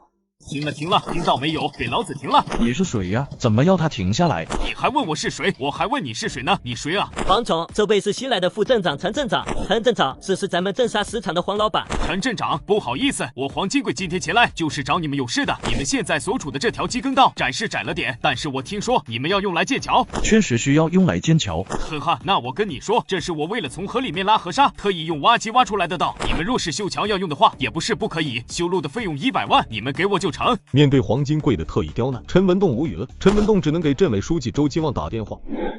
黄总，你在这干嘛呢？这修桥架路可是千百年的好事，你作为镇里面有名的企业家、成功人士，可得支持一下。你们要我出钱的时候就要我支持，不要我的时候就把我踢得远远的。你们当我是皮球还是粪球啊？我在临河镇开沙场，每年好歹也给镇里创收几十万元吧。现在镇里面搞这么大的工程，你们把我踢得远远的，这也就罢了，还要占有我的机耕道。我今天就将话搁在这，你们给我搞100万，我的路任你们走，否则谁也别想从这过。作为镇上一把手，面对如此骄横的黄金贵，他感到无比厌恶。和憎恨。大县里对这种张口就向民生项目要钱的行为有着深深鄙视。黄金贵，这路是机耕路，也是公家的路，不是你私人名下的。这条路我承认你修整过，也维护过，但那是你为了方便运输砂石而弄的。如今你不运砂石了，就不能再霸占此路了，更不能以此要挟镇里收取修桥车辆的买路钱。姓周的，若是你这么说，那别怪我不给面子。你现在虽然是镇委书记，但在临河镇，我黄金贵认你是书记，你就是书记；我不认你是书记，你屁也不是。同时我还警告你，要在这里跟我斗，对你没有好处。我那砂石厂怎么着也解决了50多人的就业，每年也给你镇上创收几10万元。我亲爱的周书记，你可得想好喽。黄金贵，你别扯别的，也别拿砂石厂的事掺到这里边来，咱们一码归一码。今天新水村机耕路要钱之事，没有任何商量余地，镇政府1分不会给。我劝你及早离开吧，免得挡着机器施工。哟，周金旺，你还真不打算给了？少扯犊子，赶紧让出道来，让人施工。周金旺，既然你说分文不给，那我也将话搁在这里，没有我的同意，这条路就走不了车。别认为你当了书记，我就不能拆台子。撂完狠话，黄金贵就带人扬长而去。好，我就等着你来拆台子，你们继续干活，将这条道清理出来再说。我就在这里守着，倒是看看谁敢碍你们事。就在黄金贵离开半小时左右，突然从四面八方围过来很多村民，这些人明显受黄金贵煽动，以为有高额补偿，要求停止生产。陆镇长，不好了！临河镇新水村的一帮村民将周书记和我们的施工人员全部围住了，你要不要带人过来看看？好的，我马上过去。很快，陆北方就赶到了现场。今天这事你是牵头人？怎么？谁能证明我是牵头的？钟向明，若是我没有猜错，你的儿子应当快考大学了吧？你怎么知道我的名字？不过那又怎么样？好的大学都要对父辈进行政审，你该不会想让你儿子因为你的作为政审通不过吧？陆北荒，你什么意思？我的意思就是要你沿着这路到草丛里上会厕所，10分钟后再出来。陆北方算是给钟向明十足的台阶下，毕竟作为黄氏兄弟身边的红人，他若退缩当逃兵，那他背后的黄氏兄弟不会放过他，说不定现在黄氏兄弟的人就在那盯着事情的发展。呵呵，突然感觉肚子有点痛，我先上个厕所。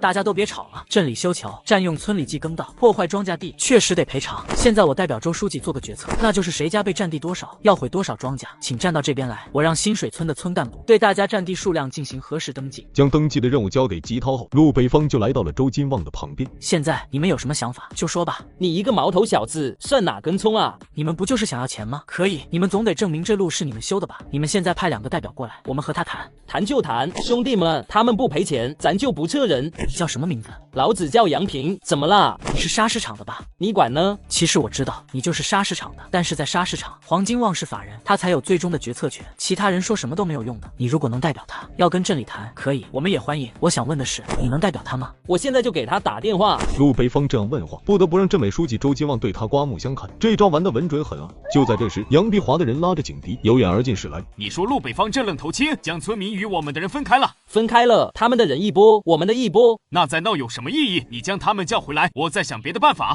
兄弟们，撤！杨碧华，你今天就派个人守在这里，再有闹事者就直接带到派出所去。杨碧华应着后，周金旺和陆北方便返回镇里。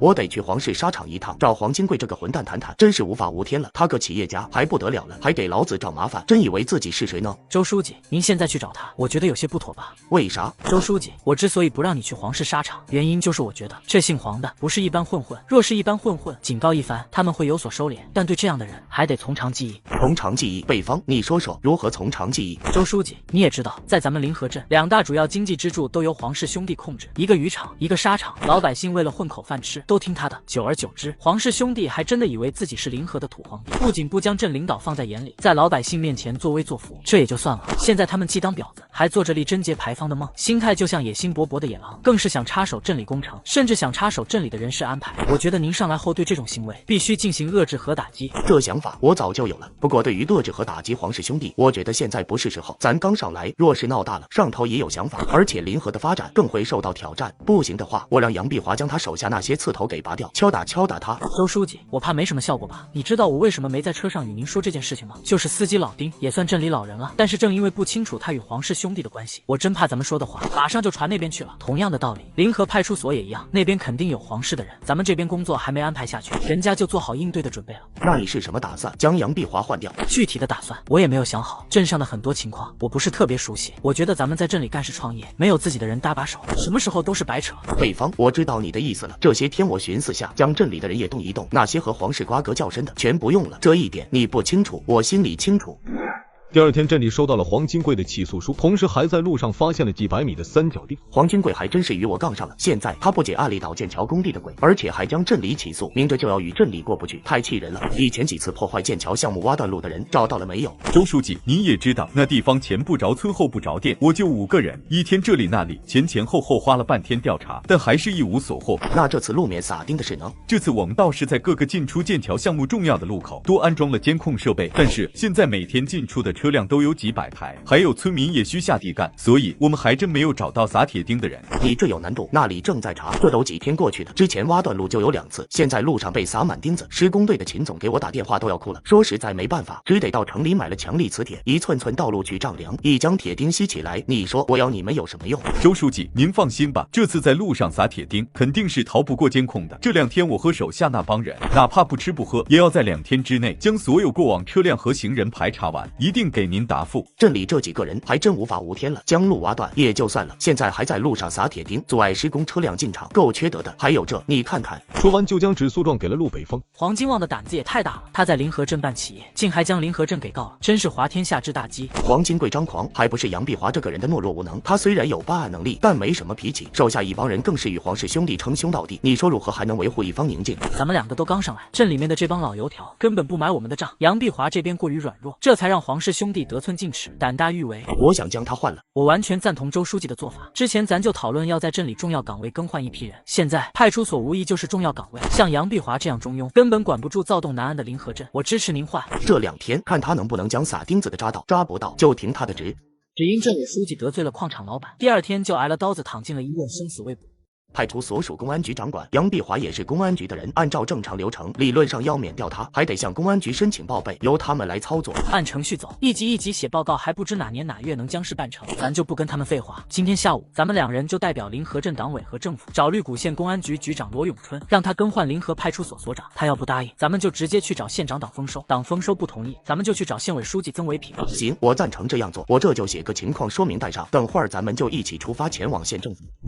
周书记、陆镇长，我也知道你们新晋履职，事儿很多，此番前来肯定是有事吧？咱们临河镇这些年发展受阻，源于当地恶势力太猖狂，就近期架桥也阻力重重。这是我刚写的材料，请罗局长看看。你们此行的意思就是更换派出所所长？对的。可是他的任期还没结束啊，而且我看材料里边还提出要增加人手，这问题有点大。要不你们将材料放在我这里，我回头和几个副局长商量商量，再做答复。罗局长，这件事情求你别推了，尽快给我们想想办法吧。哎呀，陆镇长，这件事情真不是不给想办法，咱们系统也有规定，多少人口配多少民警，而且民警调动、人事关系怎么走都需要考虑的，所以呀，你们也别着急。罗局长，若您这边不能马上决定的话，我就去找党县长了，我相信他会想办法帮我们解决这问题的。陆北方这话很明显是不给他面子的，但是罗永春却没办法，因为陆北方可是市委组织部部长林家人女儿的朋友。好了好了，陆镇长，因为今天这事你和周书记亲自上门，我若是不答应，你们也不会放过我。这样吧，明天局里就通知杨碧华离开临河镇，新的所长会到镇里报道，这样总行了吧？第2天，杨碧华一大早的就来找陆北方，因为绿谷县公安局便通过内部系统下发了调离临河镇和凤凰镇派出所所长以及几个民警岗位的通知。陆北方，想不到你这人这么阴，这么不讲人情。你来临河镇上任，是老子来帮你推摩托车，也是我引你到镇上。这1个多月来，老子还对不起你吗？你吩咐什么，我立马鞍前马后侍候，对你够客套了。想不到现在你还因我一招，到局里说我工作搞得不行，还要将我调走。陆北方，你太狠了。陆北方，老子就问你，你要将我搞走，我哪得罪你了？就是啊，你来镇上才1个多月，就将我们搞走，你这种过河拆桥、卸磨杀驴的做派，迟早会被人看透的。以后在镇上，没有人会相信你的。你们说的没错，这次调动就是我和周书记要求的。你们不在其位，不谋其政。我现在既然是临河镇镇长，我觉得有权来决策这一切。我任职这段日子，你们对业务的处理，我和周书记十分不满。前几天建桥工作屡次有人作恶，挖断施工路，在路上撒钉子。杨碧华，你拿着各种理由来敷衍我们，来推脱责任，你认为这样我们会满意吗？我来临河第3天，在街上和黄老五等人打一架，你们倒将他们治了。但是若这事儿的主角不是我陆北方，而换成普通村民，你们会治吗？我陆北方是当兵的，不会跟你们讲人情和规矩。你干得好，能维护老百姓的利益，我用你们；干不好，不好意思，请走人。至此，虽然杨碧华心有不满，但又怎么样？只得再唠唠叨叨埋怨了一通，然后灰溜溜走人。上午12点多，新上任的派出所所长来到了陆北方的办公室。唐所长，你们来到这里，我先给你们敲一记警钟，你们就是来吃苦的。若是吃不了苦，我劝你们早跟局长打电话，趁现在工作没上手就调回去。若是留下来，我希望你们的到来能擦亮临河镇平安乡镇的招牌，真正成为守护一方百姓的保护神。至于具体的工作，你们都是系统内的精英，一看就能上手，一上手就能看透其中的问题。至于别的，也就没有了。1个月后，绿谷县的政治生态发生了很大的变化。先是绿谷县委书记曾维平升任湖阳市副市长，随着他的升迁，绿谷县县长党丰收，顺利晋升为县委书记，常务副县长左丘顺理成章成为县长，并且在这次招商任务分配中，临河镇排名第3，分得了3个亿的招商任务。我要借此机会将陆北方狠狠折磨，要让你在我的权力之下如野狗般卑微的活着。很快，这双小鞋又被咱们的主角陆北方穿上了。左县长怎么给我们镇下这么重的任务啊？那宜阳镇也才1个亿，咱们这3个多亿很不合理呀。这个任务我们完不成，走，咱们找左丘去。周书记，要不算了吧？为啥？这能算了？或许县里是考虑到咱们临河镇作为平原乡镇，多分担点任务吧。虽然咱们临河镇产业确实较为薄弱，但是我们镇在整个绿谷县来说，还算有发展空间的吧。也因为咱们是平原乡镇，以后县里面的部分招商项目也有可能落户到临河镇来，所以我觉得3个亿的任务也不算多吧。这还不多，北方，你脑子是不是进水了？你怎么想的？咱们临河镇一共才2万多人口，常住就1万多人，现在除了一个渔场和砂石场，其余一穷二白。你要知道，完不成这招商任务，可是要扣我们年终奖金的。周书记，扣奖金也好，3个亿的任务也罢，其实我觉得吧，都不是我们的目标。咱们临河的发展确实需要产业支撑，需要大的项目来带动，这才是本质。不然，我们的发展就会成为空中楼阁，老百姓也无法富裕起来。所以，还是要将项目引进来，让临河发展起来，这才是真的。您觉得呢？北方，既然你这大镇长都这样说了，那咱就先不找他了，咱们回去先干了再说。实在完不成任务，咱年底再找左县长扯皮。招商压力巨大，这些天陆北方吃不好睡不好。此时副镇长陈文栋却开始崭露头角。北方，我最近准备去广州一趟。去广州干嘛？今天在剑桥工地发愣的时候，我也在想咱们镇里招商引资之事。这一想，我就想到了大学同学，他家是做零售十口的，现在只要大型超市里边都能见到他家的产品。我就想啊，咱们临河镇什么都缺，就是生产小鱼小虾。前天我陪县扶贫工作组的申主任到朱河村走访一个贫困户，亲眼所见这个贫困户家的男人从河里回来，将一些能上称的鱼儿挑出来后，那些不起眼的小鱼小虾就一股脑儿倒进鸭圈里，成了鸭的美食。当时我就问这个渔民，这些小鱼小虾怎么不要了？他告诉我说，镇里人很少吃，拿去卖也卖不了几个钱，可这3斤4斤的，若送到县城，油钱都保不住，所以只能喂鸭啊。我就想，就咱们临河镇生产这种小鱼虾之事，跟他说说，看他们公司有没有兴趣来咱镇上开个专做那种网红小鱼仔的厂。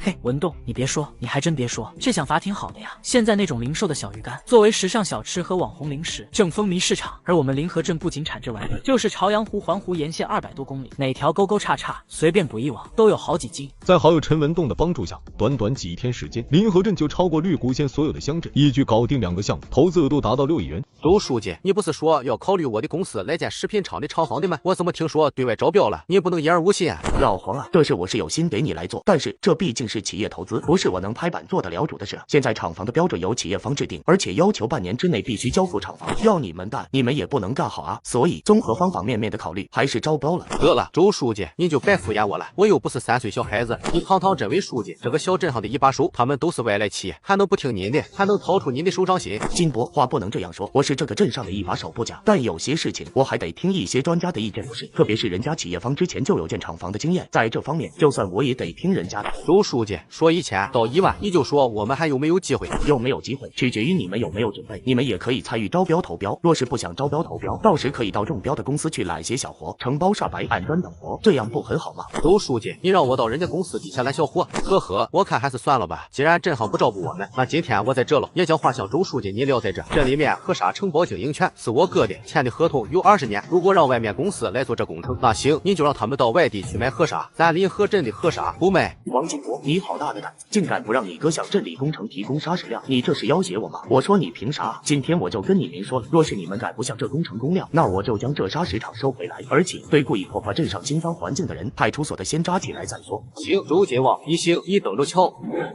第二天5月，镇党委书记周金旺就安了刀子。党书记，不好意思，这么晚了还打扰你。陆北方，你也不看看几点了？再说了，你有什么事情？党书记，还真是发生大事了，咱镇周书记加班回宿舍，被几人拦着捅伤了。有这事？千真万确，我们正将他送往县医院。那我现在就到县医院来。不，您别来了。怎么了？党书记，刚才我看了周金旺同志的伤，他浑身是血，腹部被坚刃刺穿，而且这帮人竟是前唐晋临河镇政府里的血族，说明这伙人不仅是亡命之徒，也非等闲之辈，而且就这事对咱临河、对绿谷县影响极坏，所以我恳请您出面主持工作，调动全绿谷县，甚至请示市里的公安力量，趁着今天他们逃离不久的有利时机，全面封锁绿谷出县路口，将这帮不法之徒捉拿归案。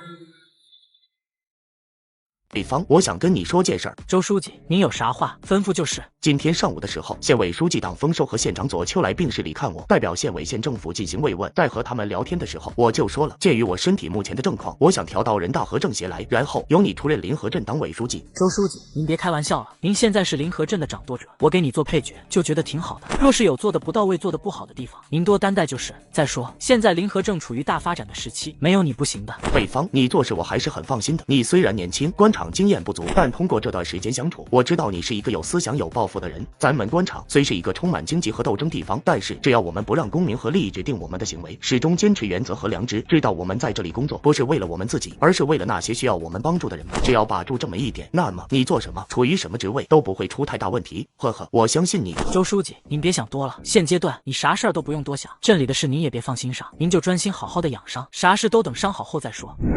在去医院探望周金旺后的第二天，左丘便将县委办主任唐建设邀请到自己家里吃饭。听说现在有人想让那姓陆的毛头小子接替周金旺，那怎么成？他毛都没长齐，若是镇里边的工作没有人掌舵，肯定会乱套。既然陆北方不合适，那你有合适的人？我还真没有。既然你没有，我现在手头倒有个人，我认为你可以帮着推荐一下。这人就是现在财政局副局长马金银。实不相瞒，马金银是我家那位的表哥，他跟我说过多次了，想出去锻炼一下，一直没有合适机会。当然，我也知道他的心思，他副科已经干了10来年，现在想尽办法搞正科。而且马金银家境还可以，他父亲原在县城银行当副行长。若是这事儿成了，我定让他好好感谢你。这工作谁搞不是搞，让马金银去搞，我没意见。既然你有这想法，那就提前跟党书记说说，让党书记心里有数，免得突然放到会场上讨论，太突兀。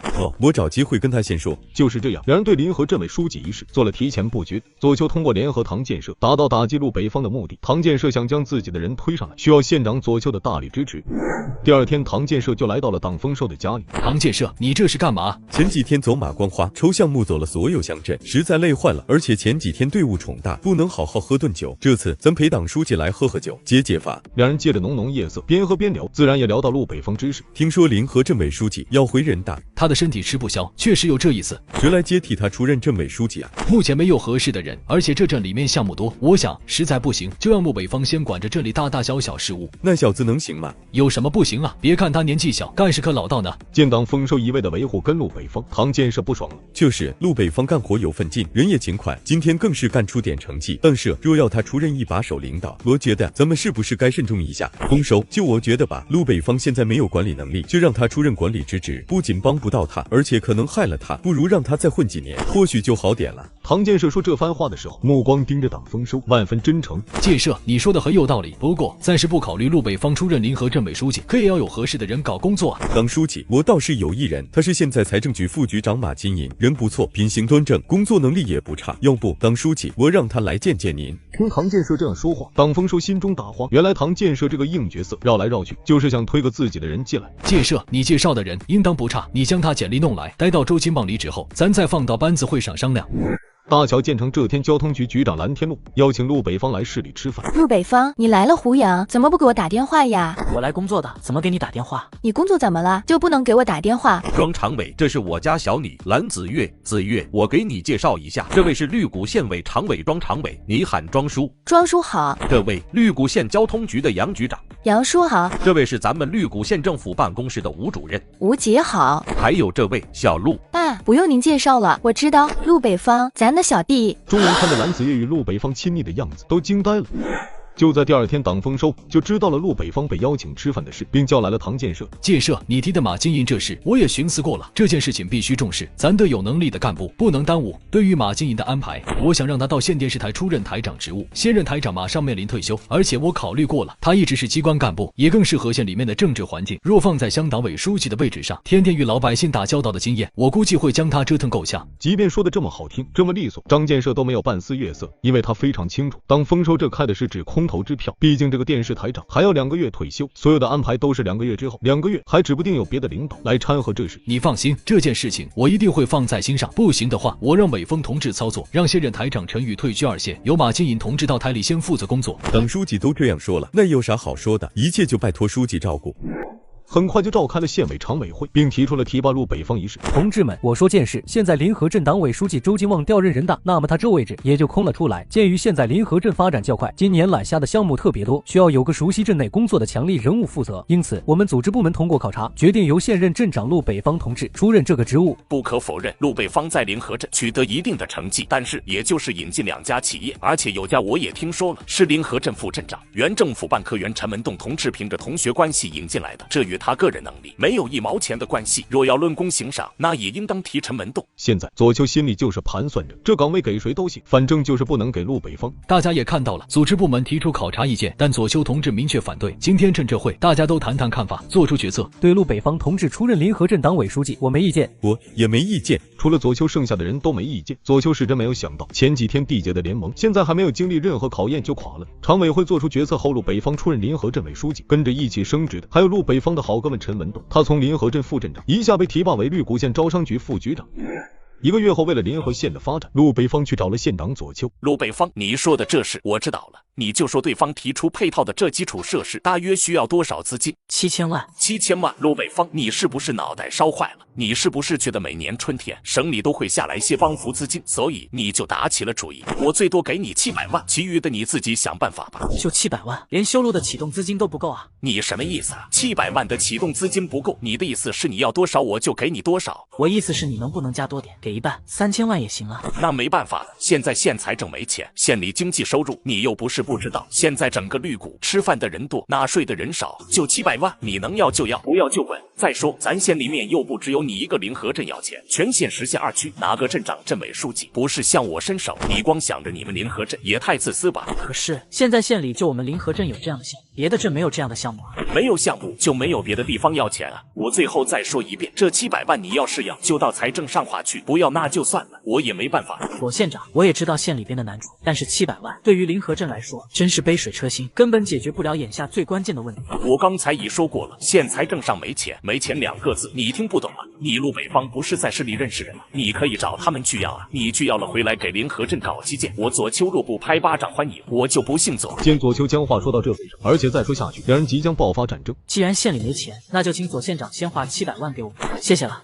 刚下去的路北方又怒气冲冲的回来了。左县长，我问你，你不说财政上面没有钱吗？怎么我看文件说又要修建新的办公大楼了，而且还修建33层，这就有钱了？我说你这人怎么只知道你镇里面要钱修路啊？你没看到现在县政府院内乱成什么样子？这70年代建的楼又矮又潮湿也就算了，而且还没有规划停车位，市领导来了，省领导来了，那医委科都开不进来，这些你没看到吗？所以修楼怎么了？我知道县大院内不方便停车，也知道这里需要改造，但是什么事都有轻重缓急。眼下这阶段，我觉得落实招商引资项目比建大楼更重要。毕竟这大楼虽然住着不方便，但还能用。若是咱们配套设施搞不好，人家就不来投资了，那可关系到临河镇未来的发展，关系到3万多临河镇人民群众的幸福。路北方，你这是在叫我做事吗？你让我现在举全县之力，先将你临河镇那条破路给修起来，是不是这样你就舒坦了？我跟你说不可能，你想要求我你还不够格。再说你个小小的镇委书记，还想当我这县长的家了？你也不照照镜子，看看自己是谁。